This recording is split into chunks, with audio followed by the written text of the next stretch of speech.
Naniniwala ako na kahit sino is kayang-kayang maging healthy. Kaso lang, yung mga legit na information and mga science-based na explanation tungkol sa tanong na bakit diet ka ng diet pero di ka naman pumapayat is napakahirap nilang hanapin and napakahirap intindihin dahil sa mga complex words, scientific terminologies.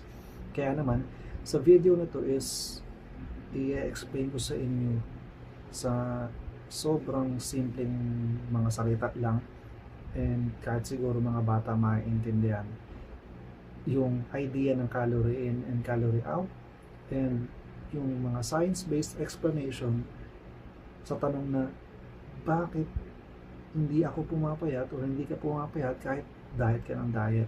So alam naman natin na yung food is equal to energy and madali lang yung idea ng SICO or yung calorie in, calorie out. Kapag ikaw ay mas mataas yung iyong energy intake, mas ibig sabihin mas marami kang kinain kumpara sa iyong mga activity sa buong araw, magigain ka ng weight. Imagine mo, ang dami mong kinain pero nakaupo ka lang buong araw, magigain ka ng weight.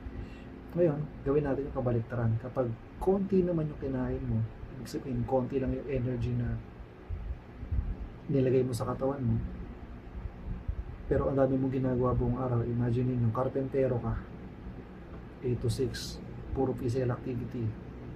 Pero konti lang kinain mo. Kinain mo lang isang kanin, chicken legs, tapos tinapay. Ayun lang buong araw. Magigain ka ng weight or mag-lose ka ng weight. For sure.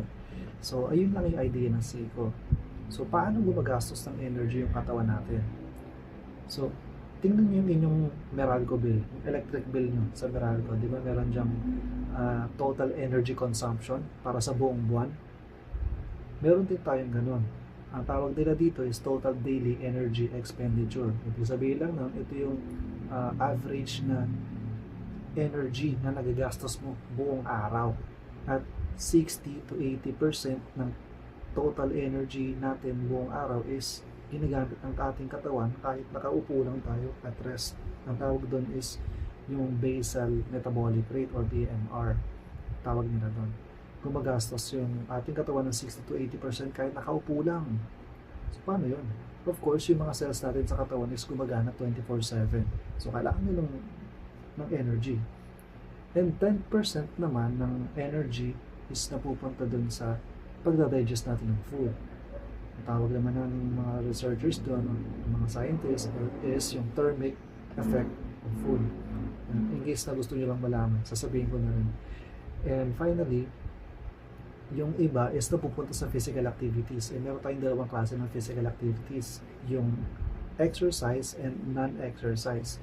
So, depende sa yung intensity ng pag-exercise, mas mataas yung gagastusin mo kung mas intense. And then, the rest is yung tinatawag nating non-exercise activity thermogenesis or NEAT.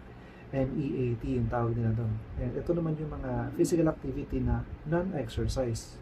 Ito yung like, for example, naglalakad ka papuntang work, papuntang office mo, or naglalaba ka ng mga damit mo, or ito yung ano lang, simple ano lang, paglalakad lang habang nag-iisip. So, ayun yung NEAT or yung non-exercise activity thermogenesis. And ito yung sinasabi ng mga researchers na wild card pagdating sa obesity prevention. Kasi, base sa research ng Mayo Clinic is yung NEAT, it can vary up to 2,000 kilocalories. By the way, ang total daily energy expenditure ng mga tao is nasa around 1,600 to 3,000 kilocalories. And imagine, sabi ng Mayo Clinic, yung NEAT, it can vary up to 2,000 kilocalories between two individual na parehas ng body size, body weight, parehas. Imagine niyo yung person A, nakaupo lang. Compared dun sa person B, na kung saan marami siyang NEAT or non-exercise activity thermogenesis. Kung saan lakad siya ng lakad, lakad ng lakad, nakatayo palagi. Kumpara dun sa person A na Kaupo lang. So sa palagay nyo, sino ang maglo-lose ng weight? Person A or person B? Of course, si person B. Kasi mas marami siyang energy consumption. But, ang tanong natin is that enough to lose weight? Dapat gumalaw ng gumalaw. Pero is that enough daw? So, dito na papasok yung caloric deficit. Na kung saan, bukod sa meron kang need, is magbabawas ka rin ng pagkain. Kaso, may problema sa caloric deficit. Kasi kapag ginawa mo to, nagbawas ka ng pagkain, is matitrigger yung tinatawag nila na metabolic adaptation. Ito yung reaction ng katawan once na nagbawas ka ng pagkain. Ang nangyayari is kapag nagbawas ka ng pagkain, ay yung katawan mo is hindi siya magkaka-consume ng energy masyado. I-preserve niya yung energy para maprotektahan yung iyong fat stores. So, hindi ito kamalian sa part mo. Talagang biological to. Parang 1 plus 1 equals 2. Kapag nagbawas ka ng pagkain sa isang araw, yung katawan mo is poprotektahan niya yung fat stores mo, and maglalabas yung katawan natin ng hunger hormones para kumain ka. So, hindi to kamalian mo, hindi to failure of willpower. Biology siya. And the set point theory explains this the best. Kasi sa set point theory, sinasabi ng set point theory na yung katawan talaga natin is meron siyang preferred na weight range. Meron siyang weight range na preferred.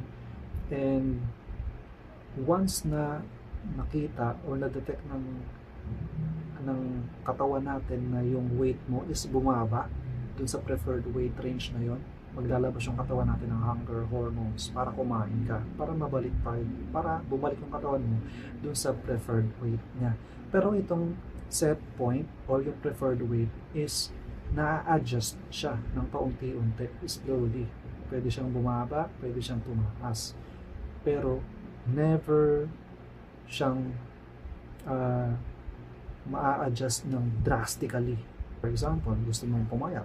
So ngayon, hindi ako kakain, fasting ako. Yung set point mo, yung preferred weight ng katawan mo is hindi siya mag-a-adjust agad-agad. So, ang mangyayari lang dun is gugutumin mo lang sarili mo. So, kakain ka pa rin at kakain. So, ano yung dapat natin gawin dito? Sinasabi ng mga researcher na yung calorie is importante yun. Pero yung numbers is nagva-vary. Hindi siya fixed. And yung aggressive na pagkakat ng pagkain, ng caloric intake, like for example, magbabawas ka ng pagkain, hindi ka nakakain ng lunch, dinner ka na lang agad, is hindi sinusuportahan nyo ng research natin o ng studies. So, ang sinasabi nila is 10 to 20% deduction sa iyong total daily energy expenditure. Kung ang normal na total daily energy expenditure mo is 2,000, so that means magbabawas ka lang doon ng 300 to 500 kilocalories. So, ano bang itsura ng 300 kilocalories? That is kalahati ng normal na fast food burger. Like Jollibee, McDo, yan. Pili ka na lang kung ano gusto mo doon. So, kalahati nun. Ibabawas mo sa iyong diet. Pagkain sa buong araw. So, then bukod doon, syempre, sasamahan mo rin ng exercise, physical activity. Yan. Pero kung